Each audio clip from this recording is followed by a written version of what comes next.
नमो तस् भगवतो अरहतो सम्मा संबुद्धस्।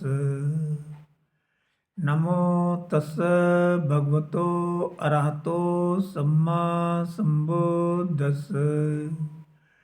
नमो तस् भगवतो अरहतो सम्मा संबुद्धस्।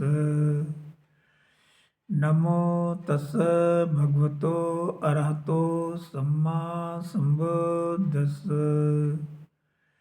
नवोध्याय मित्रों, आइए धम्मपद की 77वीं गाथा तथा पंडित वग्ग की दूसरी गाथा का हिंदी अर्थ समझते हैं।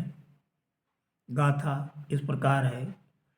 अवदेयानुसार सा ये असंभा चा निवारये सतंग ही सो पियो होती असतंग होती अप्यो।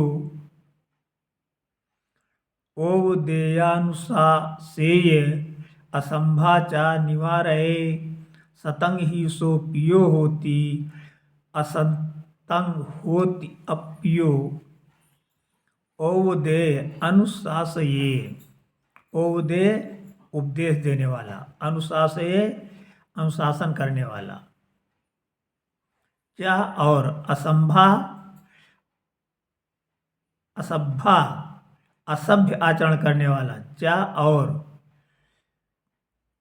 निवारय निवारण करने वाला, सतंग ही सो सतंग सज्जन को, ही सो वो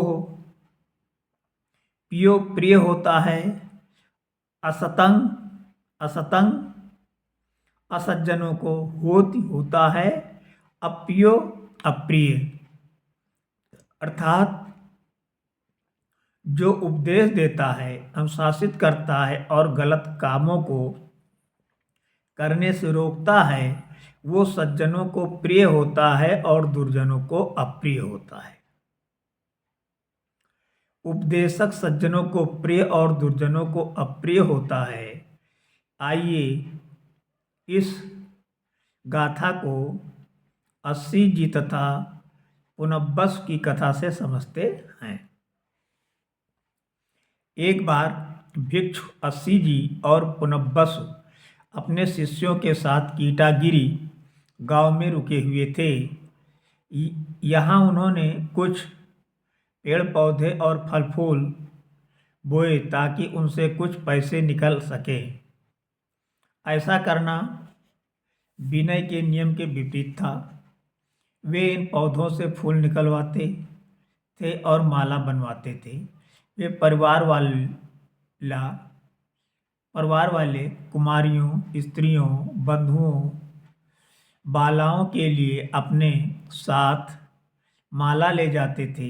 एक ही चारपाई पर साथ बैठते थे, लेटते थे, ओढ़ते थे, बिछाते थे आदि आदि।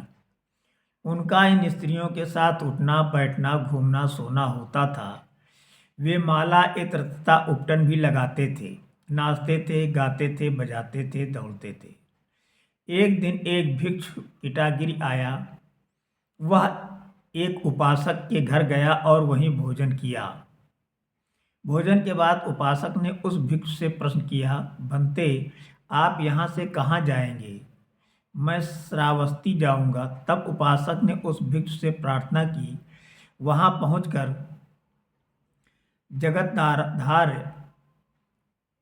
जगदाराध्य तथागत से कहना कि यहाँ कीटागिरी गांव में रहना मुश्किल हो गया है। अस्सी जी और पुनब्बस नामक दो बेशर्म भिक्षु यहाँ अपने शिष्यों के साथ रह रहे हैं तथा वे भिक्षु संघ की सारी मर्यादाओं को लांघ गए हैं। गांव वाले जो पहले श्रद्धालु हुआ करते थे, वे अब अश्रद्धालु हो गए हैं, अप्रसन्न रहते हैं और कोई दान दक्षिणा नहीं देते हैं। तथागत किसी अच्छे जिम्मेदार भिक्षु को भेजें ताकि यहाँ का वातावरण सुधारा जा सके। भिक्षु ने कहा, ठीक है, तुम्हारा संदेश पहुँचा दूंगा। ये कहकर वो भिक्षु श्रावस्ती की ओर चल दिया। श्रावस्ती पहुंचकर वो बौद्ध विहार गया तथा तथागत को सादर प्रणाम कर एक तरफ बैठ गया। शास्ता ने उसका कुशलक्षेम पूछा। उसने अपनी बात बताई तथा ज्ञानी भिक्षु को भेजने के लिए कहा ताकि कीटागिरी का वातावरण ठीक किया जा सके। तथागत ने सारिपुत्र तथा मोगलान को वहां भेज दिया। उन्हें समझाया, वहां जाकर उन भिक्षुओं से कहो कि उपासकों को गलत शिक्षा और उदाहरण न दे, और अगर फिर भी ना माने तो उन्हें संघ से निकाल दो। उन्हें समझाते हुए शास्ता ने यह गाथा कही। नमो बुद्धाय।